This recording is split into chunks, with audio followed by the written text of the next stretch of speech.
আসসালামু আলাইকুম, ক্লাস 6। আজকে আমি তোমাদের আলোচনা করব মাটির ঘরে দেওয়াল চিত্র এই প্রবন্ধটির প্রশ্নোত্তর। আমি আগের ক্লাসে মাটির ঘরে দেওয়াল চিত্র ডিটেলসে আলোচনা করেছি। আজকে আমি অনুশীলনী প্রশ্নগুলো নিয়ে আলোচনা করব। প্রত্যেকে অনুশীলনী প্রশ্নগুলো ফলো রাখবে। আমি আস্তে আস্তে তোমাদের যে অনুশীলনী প্রশ্নগুলো আছে সেগুলো নিয়ে আস্তে আস্তে আলোচনা করতে যাব। দেখো, প্রথম প্রশ্ন আছে যে লেখক তপন করেন লেখা একটি বইয়ের নাম লেখ। আমি যখন প্রাবন্ধিকের জীবন পরিচয়, জীবন পরিচিতি সম্পর্কে আলোচনা করি তখনই কিন্তু অনেকগুলো গ্রন্থের নাম বলেছিলাম। তার মধ্যে একটি গ্রন্থ হচ্ছে অসামান্য মানভূম। একটি গ্রন্থ কি না, অসামান্য মানভূম।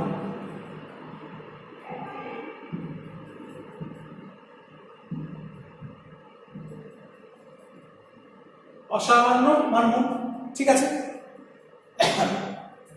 তারপরে দেখো কি বলছে যে পাঠ্য রচনাংশটি কোন বিষয়ে লেখা, তাই তো। আমরা যখন প্রথম ক্লাস নিই মাটির ঘরে দেওয়াল চিত্র এই প্রবন্ধটি নিয়ে, তখনই বলেছিলাম যে বাংলার লৌকিক জীবনের পরিচয় দিয়েছেন তপন কর। গ্রাম বাংলার মেয়েরা মাটির ঘরে যে ছবি আঁকে, যে দেয়াল চিত্র অঙ্কন করে, তাকে কেন্দ্র করে কিন্তু এই প্রবন্ধটি লেখা হয়েছে। অর্থাৎ গ্রাম বাংলার গ্রামীণ পরিবেশে মেয়েরা মাটির ঘরে যে দেয়াল চিত্র অঙ্কন করে তাকে কেন্দ্র করে এই প্রবন্ধটি কি হয়েছে, লেখা হয়েছে। গ্রাম বাংলার গ্রামীণ পরিবেশের মাটির ঘরে যে ছবি আঁকার প্রবণতা মেয়েদের মধ্যে লক্ষ্য করা যায়, মেয়েরা যে ছবি আঁকে তাকেই তো পটভূমি করে আমাদের প্রাবন্ধিক তপন কর এই প্রবন্ধটি লিখেছে, ঠিক আছে। এরপরে দেখো 2-এর দাগের 2.1, এগুলো তোমরা পারবে। আমি এগুলো ডিটেলসে আলোচনা করেছি, তাও আমি একবার ধরিয়ে দিই তোমাদের। দেয়াল চিত্র এঁকে দেখেন সাধারণত গ্রামের পুরুষেরা, মেয়েরা, বালকেরা। কারা? মেয়েরা। মূলত বৃত্তাকার সরলরৈখিক জ্যামিতিক আকারাশ্রিত বর্ণ সমাবেশে রচিত হয় সাঁওতালি দেয়াল চিত্র। কি? অবশ্যই জ্যামিতিক আকারাশ্রিত বর্ণ সমাবেশে রচিত হয়েছিল কি? সাঁওতালি দেয়াল চিত্র। আমি এগুলো বলেছিলাম। সাধারণত মাটি থেকে 6 ফুট, 4 ফুট, 8 ফুট পর্যন্ত উচ্চতায় চিত্রটি বিস্তৃত হয়। কত ফুট? 6 ফুট। আমি বলেছিলাম তোমাদের, এবং সেটা মনে করবার জন্য আমি আরেকবার বলে দিই। আমি এরকম করে একটা মৃত্তিকা এঁকেছিলাম, মৃত্তিকা, এবং এখান থেকে সোজা কত ফুট? 6 ফুট। 6 ফুট পর্যন্ত বিস্তৃত। আমি এটা বলেছিলাম মাটি থেকে 6 ফুট পর্যন্ত বিস্তৃত, তাই তো। আমি এগুলো আগের ক্লাসে আলোচনা করেছিলাম, তবু একবার মনে করিয়ে দিলাম যে 6 ফুট পর্যন্ত উচ্চতায় চিত্রটি বিস্তৃত। এরপরে দেখো প্রশ্ন, এরপরে প্রশ্ন, শালুকটিকে, পদ্মটিকে, গোলাপটিকে মানভূম দেয়াল চিত্রের প্রতীক বলা হয়। কাকে? অবশ্যই কি? পদ্মটিকে। কোনটিকে? না, পদ্মটিকে। পদ্মটিকে মানভূম দেয়াল চিত্রের প্রতীক বলা হয়।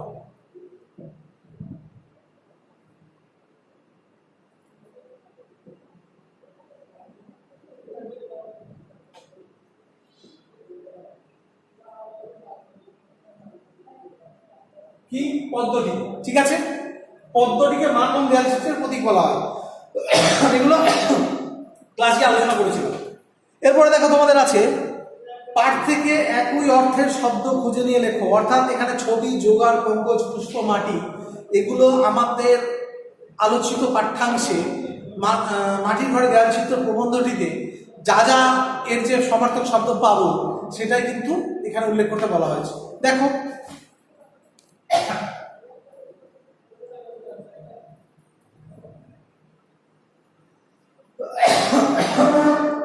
এক নম্বর হচ্ছে ছবি, তাই তো।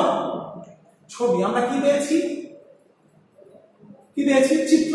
চিত্র পেয়েছি, রেখাচিত্র পেয়েছি। চিত্র অথবা রেখাচিত্র, ছবি। তো ছবি মানে চিত্র বা রেখাচিত্র, একই অর্থ। কি একটা সমার্থক শব্দ, একই অর্থ নিয়ে খুঁজে লিখতে বলা হয়েছে। তারপর দেখো 2 নম্বর কি বলছে। 2 নম্বর বলছে যোগাড়। যোগাড় কি? সংগ্রহ, তাই তো। 3 নম্বর দেখো কি বলছে, পঙ্কজ।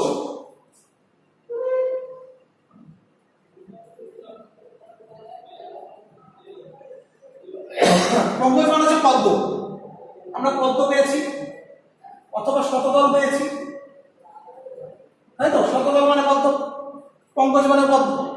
ঠিক আছে, পদ্ম বলতে পারি আমরা, শতদল বলতে পারি। জোগাড়কে সংগ্রহ, চিত্র বা ছবি, জোগাড় মানে সংগ্রহ। ঠিক আছে, এরপরে দেখো পুষ্প, তাই তো? 4 নম্বর হচ্ছে পুষ্প। পাঠ্যাংশে কি পেয়েছি? ফুল।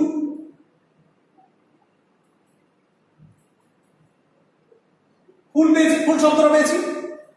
তারপরে আছে দেখো মাটি, 5 নম্বর হচ্ছে মাটি, তাই তো?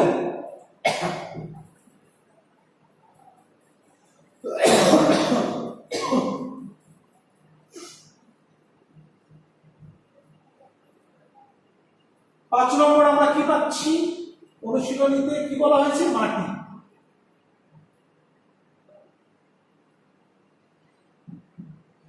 কি পেয়েছি আমরা টেক্সটে? মৃত্তিকা, মৃত্তিকা শব্দটা পেয়েছি, তাই তো? মাটি, মৃত্তিকা শব্দটা পেয়েছি।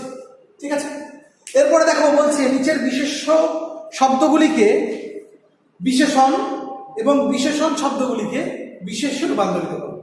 নিচের অর্থাৎ যে শব্দগুলো বিশেষ্য আছে তাকে বিশেষণে পরিণত করতে হবে, আর যেগুলো বিশেষণ আছে তাকে বিশেষ্যে পরিণত করতে হবে। ঠিক আছে, দেখা যাক।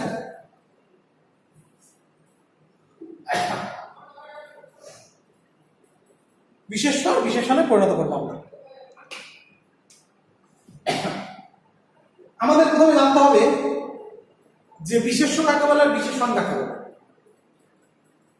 বিশেষ হচ্ছে নাউন, যার দ্বারা কোনো নাম বোঝায়, কোনো ব্যক্তি, বস্তু, পাহাড়, পর্বত, যা কিছু, চেয়ার, টেবিল, যে কোনো কিছু নাম যদি বোঝায় তবে সেটা বিশেষ্য বলে।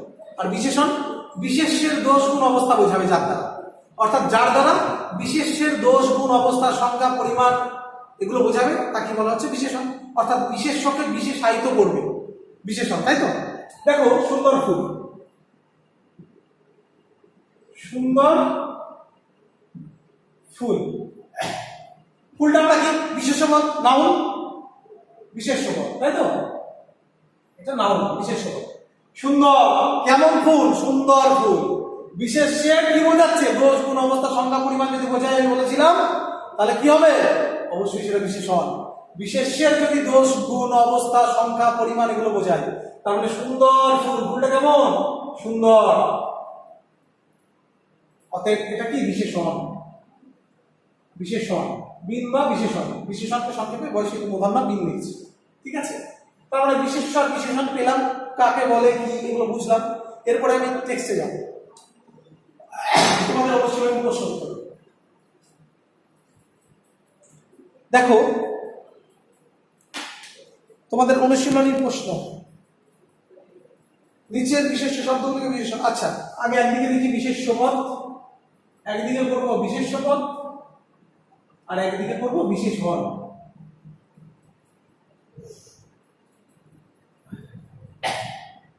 দেখো প্রথমে আছে ভৌগোলিক, তাই তো? সেটা কি আছে? ভৌগোলিক। অতএব আমরা পরিষ্কারভাবে বুঝতে পারছি এটা বিশেষণ, ভৌগোলিক।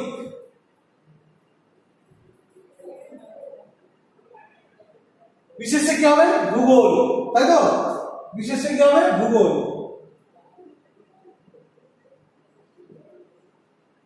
ভূগোল, ভৌগোলিক। ঠিক আছে, অর্থাৎ ভৌগোলিক হচ্ছে বিশেষণ পদ আর ভূগোলটা কি? বিশেষ্য পদ। এরপরে দেখো নির্বাচন, নির্বাচন এটা অবশ্যই বিশেষ্য পদ। বিশেষণ বলে কি হবে? নির্বাচিত। 3 নম্বর দেখো অঞ্চল, অবশ্যই বিশেষ্য পদ। একে বিশেষণে বলে কি হবে? আঞ্চলিক।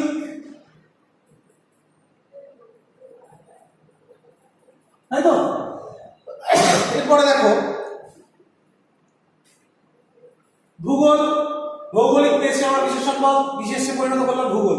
নির্বাচন বিশেষ্য পদ পেয়েছি, বিশেষণে পরিণত করলাম নির্বাচিত। অঞ্চল বিশেষ্য পদ, একে আমরা বিশেষণে পরিণত করলাম আঞ্চলিক। ঠিক আছে,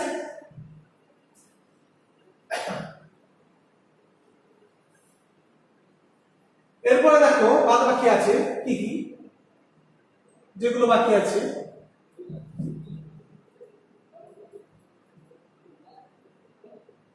বিশেষ্য বিশেষণ। দেখো বাকি আছে কি?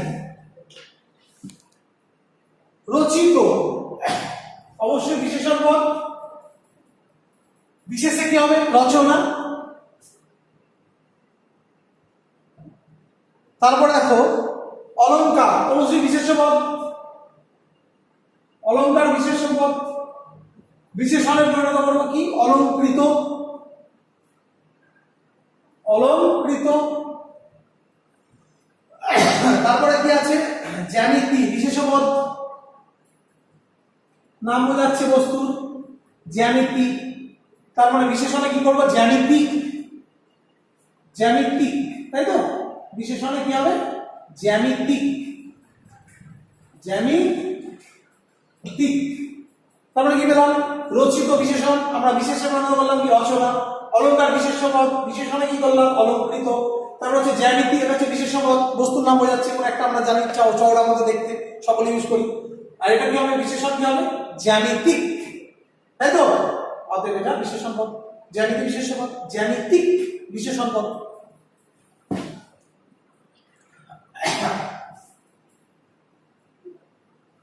এরপরে বাক্য নিয়ে আলোচনা। আমি আগেও বলেছি যে বাক্যে একটিমাত্র সমাপিকা ক্রিয়া থাকে তাকে সরল বাক্য বলে।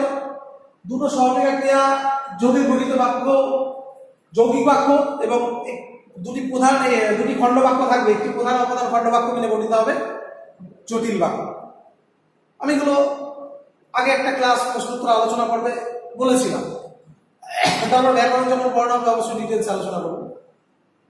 তার মানে কি পেলাম? আমি বলেছি একটি সরল বাক্য থাকবে, যে বাক্যে থাকে যে বাক্যে একটিমাত্র সমাপিকা ক্রিয়া থাকবে তাকে কি বলা হচ্ছে? সরল বাক্য। একটিমাত্র সমাপিকা ক্রিয়া, দুটো সমাপিকা ক্রিয়া থাকবে এবং কিন্তু আর এসব দিয়ে যুক্ত করা হবে তাকে বলা হচ্ছে যৌগিক বাক্য।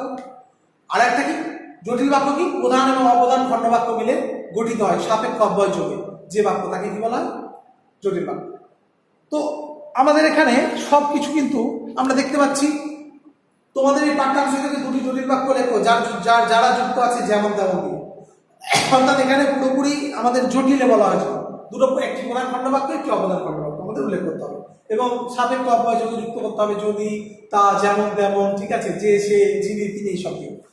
তো দেখো যেমন তেমন দিয়ে আমরা কি বলেছিলাম প্রথমেই তোমাদের টেক্সটে, যে টেক্সটের শুরুতে যে দেয়ালচিত্র আঁকার ক্ষেত্রে মেয়েরা যেমন কি করে না বিষয়বস্তু নির্বাচন করে, তেমনি তার উপাদানও নিজেরাই সংগ্রহ করে। অর্থাৎ নিজের মতো করে আমরা তুলে ধরলাম যে যেমন বাড়ি ঘরে দেয়ালচিত্র আঁকার ক্ষেত্রে যেমন তারা মেয়েরা নিজেরা যেমন পেয়ে গেলাম, যেমন নিজেরা কি করে দেয়ালচিত্র যেমন বিষয়বস্তু সংগ্রহ করে, তেমনি তার উপাদানও তেমনি দিয়ে পেয়ে গেলাম, যেমন যেমন তেমন বা তেমন তার উপাদানও তারা নিজেরা সংগ্রহ করে। ঠিক আছে, যেমন তেমন দিয়ে পেয়ে গেলাম। যেমন কি এটা বলছি না, এর মধ্যে টেক্সটই আছে। তারপরে দেখো লিখছি না, আর একটা কি বলবো, আর একটা আমরা টেক্সটই পেয়ে যাব যে যেমন এতে যেমন দেখা যায় চওড়া রঙিন ফিতের মতো সমান্তরাল রেখা, তেমনি থাকে চতুষ্কোণ ত্রিভুজের ছড়াছড়ি। টেক্সটই আছে, অতএব টেক্সট থেকেই আমরা পাবো যে যেমন তেমন দিয়ে সাপেক্ষ অব্যয় যোগে প্রধান খণ্ডবাক্য এবং অপ্রধান খণ্ডবাক্য যোগে জটিল বাক্য তৈরি হয়েছে। ঠিক আছে, আমরা যখন ব্যাকরণ করবো তখন আবার ডিটেলসে ব্যাকরণ আলোচনা করবো। দেখা যাক আরো কিছুটা আগিয়ে নিই, তারপর আমরা ইনশাল্লাহ ব্যাকরণ পাঠে যাবো। এবং একটুখানি বাকি আছে তোমাদের, মানে আলোচনাই করা হয়নি হযবরল। এবং হযবরল তোমাদের যে সুকুমার রায়ের লেখা, সেটা নিয়ে কয়েকটা ক্লাস করার ইচ্ছা আছে এবং সেটাতে ওটার ওপর ওটাকে কেন্দ্র করে বা তোমাদের যে পাঠ্য আছে হযবরল, তো সেটা নিয়েও আমরা আলোচনা করবো ইনশাল্লাহ। ঠিক আছে, তারপরে দেখো টেক্সটে, আচ্ছা যদি তবে যে একটা বাক্য কেমন হবে? যদি তুমি আসো তবে আমি যাব, করা যেতে পারে। তারপর কি? যখন রাম স্টেশনে পৌঁছেছিল তখন ট্রেনটা ছেড়ে দিল, বা যখন রাম স্টেশনে পৌঁছালো তখন ট্রেনটা ছেড়ে দিল, বা যখন রামু স্টেশনে পৌঁছেছিল তখন ট্রেনটা ছেড়ে দিয়েছিল। ঠিক আছে, তখন যে আগে আসবে সে পুরস্কার পাবে, এটা দিয়ে বলা যায়। তারপর কি? যেখানে সেখানে, অর্থাৎ যেখানে মানুষ আশ্রয় নিয়েছিল সেখানে এক ভয়ঙ্কর বিপদ এসেছিল, এটা বলতে পারি। বা আরো বলা যায় যে যেখানে সে থেমেছিল সেখানে বিপদ হয়েছিল, বা যেখানে সে থেমেছিল সেখানে তার বিপদ হয়েছিল। ঠিক আছে, মানে নিজের মতো করে যেখানে সেখানে দিয়ে বাক্যটা, সেন্টেন্সটা যেন ঠিক থাকে, অর্থটা যেন ঠিক থাকে, তাহলে হবে।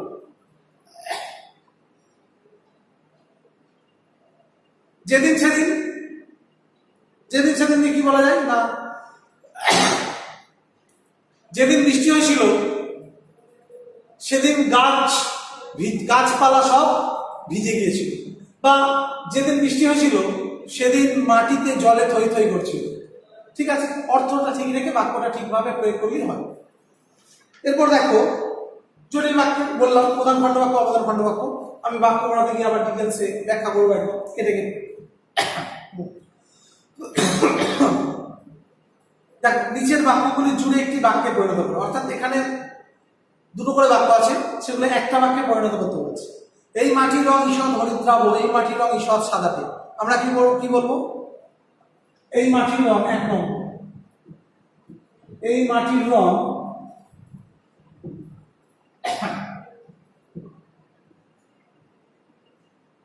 ঈষৎ হরিদ্রাভ এবং সাদাটে। ঈষৎ হরিদ্রাভ একটা বাক্যে পরিণত করতে বলেছে, এবং অর্থটা অবশ্যই ঠিক রাখবে। এবং সাদাটে, অর্থ ঠিক চলে এলো, একটা বাক্যে আমরা নিয়ে চলে এলাম, তাই তো? এবং সাদাটে, এই মাটির রং ঈষৎ হরিদ্রাভ এবং সাদাটে। ঠিক আছে, তারপরে দেখো আছে কি,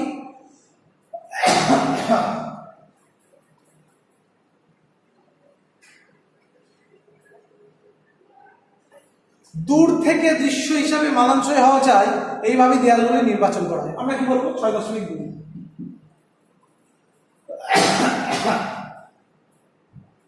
এমন ভাবে দেয়াল নির্বাচন করা হয়, এমন ভাবে দেয়াল, অর্থটা ঠিক রাখতে হবে আমাদের, এবং দুটো বাক্যকে একটা বাক্যে রূপান্তরিত করবো, তাই তো? তো এমন ভাবে দেয়াল নির্বাচন করা হয় যাতে যাতে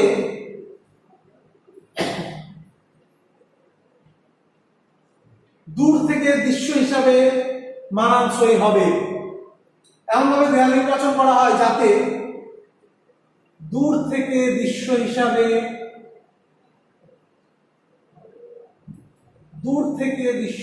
কি হবে? মানানসই। দৃশ্য হিসাবে অর্থটা ঠিক রাখতে হবে, মানানসই হবে। ঠিক আছে, এমনভাবে দেয়াল নির্বাচন করা হয় যাতে দূর থেকে দৃশ্য হিসাবে মানানসই হবে, অর্থ ঠিক হয়ে গেল। তারপরে দেখো, ঘরের চতুষ্পার্শ্ব ঘিরে থাকে একটি বেদি, তার রং কালো। আমরা এটাকে একটা বাক্যে পরিণত করতে গেলে কি বলবো? না, ঘরের চতুষ্পার্শ্ব ঘিরে থাকে একটি কালো রঙের বেদি, তাই তো? তারপর দেখো 6.4, বাংলার কৃষিজীবী সমাজের কিছু প্রাচীন উৎসব আছে, এগুলি হলো গোবন্দনা, কাড়াকুটা, গরুকুটা প্রভৃতি। তাহলে আমরা কি বলবো এখানে? বাংলার কৃষিজীবী সমাজের কিছু প্রাচীন উৎসব হলো গোবন্দনা, কাড়াকুটা, গরুকুটা প্রভৃতি। ঠিক আছে, একটা বাক্যে চলে এলাম, একটা বাক্যে নিয়ে চলে এলাম। উৎসব আছে বলে পূর্ণচ্ছেদ আছে, এগুলি হলো বলা আছে, আমরা এটা কি করলাম যে বাংলার কৃষিজীবী সমাজের কিছু প্রাচীন উৎসব আছে এরকম বলেছে, তোমাদের অনুশীলনীতে আছে যে বাংলার কৃষিজীবী সমাজের কিছু প্রাচীন উৎসব আছে। তো এখানে আমরা একটুখানি চেঞ্জ করবো, পরিবর্তন করবো, কি না, বাংলার কৃষিজীবী সমাজের কিছু প্রাচীন উৎসব হলো, ঠিক আছে, একসঙ্গে উৎসব হলো এগুলি, পুরোপুরি এগুলি শব্দটাকে, মানে এগুলিটাকে আর বলবো না, অর্থাৎ দুটো বাক্যকে একটা বাক্যে রূপান্তরিত করবো আমরা। বাংলার কৃষিজীবী সমাজের কিছু প্রাচীন উৎসব হলো গোবন্দনা, কাড়াকুটা, গরুকুটা প্রভৃতি। ঠিক আছে,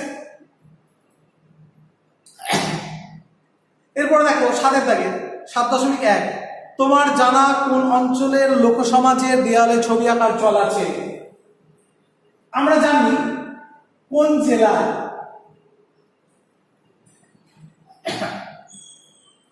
কোথায় আমরা জানি কমন সেন্স অনুযায়ী, যে আমাদের প্রত্যেকেরই কমন সেন্স আছে, এবং আমরা জানি কি যে কোথায় কোন অঞ্চলের লোকসমাজে এই দেওয়ালে ছবি আঁকার প্রচলন আছে? অবশ্যই বাঁকুড়া জেলা, কোথায়? বাঁকুড়া জেলা। বাঁকুড়া জেলা মুড়াবাড়ি গ্রামে, গ্রামটার নাম বলে দিই মুড়াবাড়ি। মুড়াবাড়ি গ্রামে, বাঁকুড়া জেলার মুড়াবাড়ি গ্রামে কি আছে না দেয়ালে ছবি আঁকার চল আছে। ঠিক আছে, দেয়ালে ছবি আঁকার চল আছে। বাঁকুড়া জেলার মুড়াবাড়ি গ্রামে দেওয়ালে ছবি আঁকার চল আছে। ঠিক আছে, মুড়াবাড়ি, বাঁকুড়া জেলার মুড়াবাড়ি গ্রাম।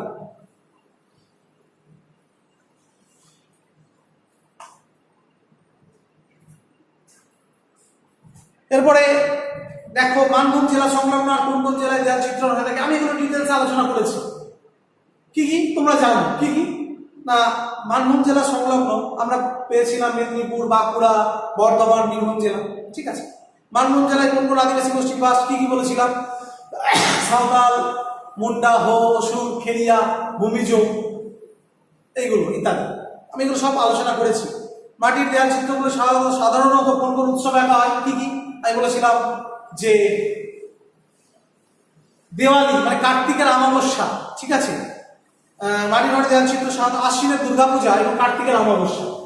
তোমাদের টেক্সটই আছে এবং এগুলো আমি ডিটেলসে আগের ক্লাসে আলোচনা করেছি যে আশ্বিন মাসের দুর্গাপূজা এবং কার্তিকের অমাবস্যা বা দেওয়ালি, তো এই দুই উৎসবকে কেন্দ্র করে মাটির ঘরে দেয়াল চিত্র চর্চা হয়ে থাকে।